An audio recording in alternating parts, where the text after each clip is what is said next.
আমি জানি যে আমাদের জিত সুনিশ্চিত আছে, মানে আমরা জিতবই, সেটাতে কোনো কনফ্লিক্ট নেই, সেখানে কোনো কনফিউশন নেই।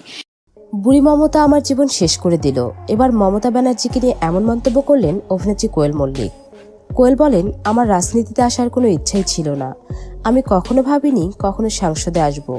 তবে আমায় জুলুম করে রাজনীতিতে নিয়ে এসেছেন মমতা ব্যানার্জি।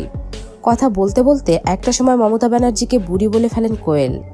তার যে বক্তব্য নিয়ে নানান রকম মন্তব্য করে কমেন্ট করে চলেছেন নেটিজেনরা, যাদের মধ্যে একজন লিখেছেন, দিদি কার ওপর দোষ চাপিয়ে পার পাবে না, কারণ সকলে জানেন মানুষ রাজনীতিতে কেন আসে। আরেকজন লিখেছেন, কোয়েলদের আসলে রাজনীতিতে আসা উচিত হয়নি, তিনি অভিনেত্রী হিসেবেই যথেষ্ট সম্মান কুড়িয়েছিলেন। কেউ বা লিখেছেন, ভোটে জিতলে কি আজ মমতাকে নিয়ে এরকম কথা বলতে পারতেন। তো বন্ধুরা, মমতা ব্যানার্জিকে নিয়ে এমন কথা বলে কোয়েল আসলেই ঠিক করেছেন নাকি ভুল? আপনার মতামতটি অবশ্যই কমেন্ট করে জানাবেন এবং প্রতিদিন নতুন নতুন ভিডিও পেতে অবশ্যই চ্যানেলটিকে সাবস্ক্রাইব করবেন। ভিডিওটি শেষ পর্যন্ত দেখার জন্য ধন্যবাদ।